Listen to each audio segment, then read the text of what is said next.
मुझे ये पूछना था, पता नहीं वो कौन लोग हैं, मतलब जो बच्चा पैदा होने पे यूँ सबको संभाल लेते हैं, मतलब मेरे से कुछ संभल ही नहीं पा रहा है।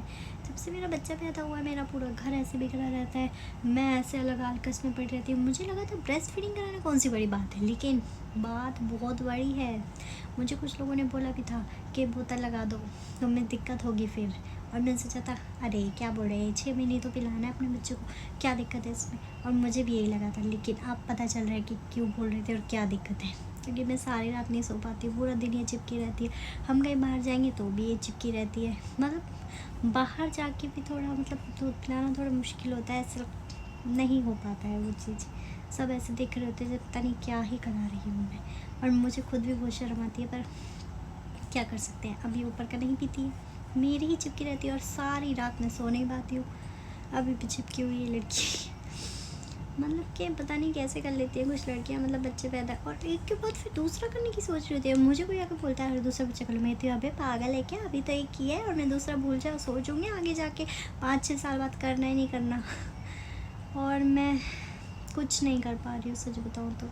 मैंने सोचा था रोज़ व्लॉग डालूँगी, वो भी नहीं हो पा रहा है मुझसे। रोज़ सोचा था वीडियो बनाऊँगी, वो भी नहीं हो पा रहा है। और भी कई चीज़ें नहीं हो पा रही है। और मेरे बाल ऐसे झड़ रहे हैं, ऐसे निकलते हैं, इतने गुच्छे गुच्छे निकल रहे हैं। इन्हें देख के मुझे बहुत दुख होता है, बहुत रोना आता है। कभी शक्ल अच्छी हो रही होती है और कभी एकदम से इतनी गंदी सी दिखने लगूँगी, सोचती हूँ है कल तक तो अच्छी थी, आज क्या हो गया। पता नहीं हो क्या रहा है मेरे साथ, मतलब कि कुछ भी नहीं समझ आ रहा है। प्लीज़ कोई मेरे जैसी है जिसकी मेरे जैसी हालत है, न्यू मॉम बनी है, प्लीज़ बताइए कि आप क्या कर रही हैं, कैसे मतलब मैनेज कर रही हैं अपने बेस्ट फीडिंग पे करने के बाद भी बच्चा ऊपर का दूध नहीं पीता है। और आप सोती कैसे हैं। मेरा बच्चा तो आजकल रात को भी नहीं सो रहा है। कल रात ये 3 बजे तक जागी, हम इसे सुला सुला के थक गए, लेकिन ये महारानी जी सोने का नाम ही नहीं ले रही थी। इसकी वजह से मुझे बाहर जाने के लिए भी 100 बार सोचना पड़ता है कि हाय ऐसे बाहर जाऊँगी तो कैसे इसको क्या करूँगी, दूध कैसे पिलाऊँगी, ये कैसे करूँगी, इसको संभालूँगी कैसे। मतलब बहुत चीज़ें सोचनी पड़ती है। मैं अकेले कहीं बाहर जा ही नहीं सकती अब। मुझे मेरे साथ कोई ना कोई चाहिए, इसको लेके अकेले मैं बाहर नहीं जा सकती। और फिर मुझे कपड़े पहनने में भी सोचना पड़ता है कि ऐसे कपड़े पहनूँगी तो उसको फिटिंग ऐसे कराऊँगी, ऐसे पहनूँ या वैसे पहनूँ। मतलब बहुत दिक्कतें हैं और कुछ मेरे पहले के कपड़े मुझे फिट नहीं आ रहे हैं। मतलब बहुत बुरी हालत चल रही है ना, क्या बताऊँ। थोड़ी सी मोटी हो गई हूँ, थोड़ी नहीं ज़्यादा हो गई हूँ। ऊपर से जब मैं पतली थी तो ये गली की आंटियाँ बोलती थी कितनी पतली हैं, मेरे आस पड़ोस की रिश्तेदार आ जाते हैं ना कुछ रिश्तेदार। और अब थोड़ी मोटी होगी तो बोलते हैं कितनी मोटी हो गई है ऐसी। अरे तुम्हें क्या करना भाई, कहते हैं बैठे बैठे खाती होगी, लोग तुम्हारे हो देखने में बैठे बैठे खाती होंगी, या तुम्हारी मम्मी पापा खिला के जा रहे हैं मुझे बैठे हुए। मतलब कुछ भी बकवास करोगे, तुम्हारे पास मुंह है तो प्लीज़ इस मुंह को पता नहीं कहाँ से लेके आ जाते हैं कुछ रिश्तेदार। मुझे बहुत गुस्सा आता है ऐसे लोगों पर तो। मतलब अभी अभी कोई नई नई माँ बना है, तुम उसकी मदद करने के अलावा उसे बकचोदियाँ कर रहे हो, बेकार का ज्ञान दे रहे हो। बहुत गुस्सा आता है। और जब से मैं माँ बनी हूँ ना, मेरे अंदर सुनने की शक्ति क्षमता ख़त्म हो चुकी है। मैं एकदम से ऐसे फटने को तैयार रहती हूँ कि बोल कैसे दिया तूने, तेरी हिम्मत कैसे हुई। हाँ तुझे पता है मैं क्या क्या सह रही हूँ, मतलब कि यार बहुत मुश्किल है नई माँ बनना। अब मैं पी रही हूँ कॉफ़ी, क्योंकि अब ये फिर सुला दी है मैंने, लेकिन ये हर 10 मिनट में उठ जाती है। और कई बार होता है कि मैं खाना भी नहीं खा पाती। इसमें मेरे पति बोलते हैं मैं तुम्हारी जगह तो मैं बना बना के खा रहा होता घर में कुछ। मतलब यार कहना आसान है यार, नहीं हो पाता है। लो फिर उठ गई।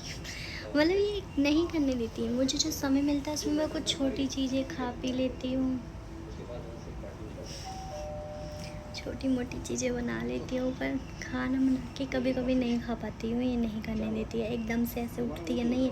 मुझे बोलते हुए भी डर लगता है कहीं मेरी शोर से ना उठ जाए। मतलब बहुत मुश्किल है इसको सुनाना। और कुछ लोग फालतू का ज्ञान देते हैं, तुमने रोटियां नहीं बनाई इसलिए तुम्हारे बच्चे के बाल कम हैं, तुम मालिश नहीं करती हो इसलिए कमज़ोर है। अरे मतलब तुम देख रहे हो मैं मालिश करती हूँ अपने बच्चे की, और मुझे पता है मेरे बच्चे के लिए क्या अच्छा है क्या बुरा है। मतलब फिर भी आके लोग तुम्हें जज करके चले जाएंगे।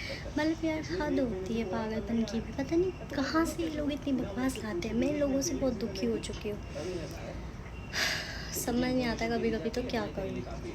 और बात यही नहीं है, जैसे मैं बाहर जाके इसको फिट करा लेती हूँ ना तो चलो ठीक है समझ में आता है, वैसे कोई देखे। लेकिन लड़कियाँ भी तुम्हें ऐसे आंखें फड़ फड़ के देख रही हैं, औरतें भी आंखें फड़ फड़ के देख रही हैं तुम पता नहीं क्या करा रही हो। अरे भाई तुमने भी तो कराया होगा, तो मैं भी वही करा रही हूँ, तुम ऐसे क्या मुझे खोड़ खोड़ के देख रही हो। पता नहीं यार, मतलब सारी नहीं मैं कह रही, लेकिन कुछ कुछ आंटियाँ और कुछ औरतें हैं जो ऐसे देखती हैं।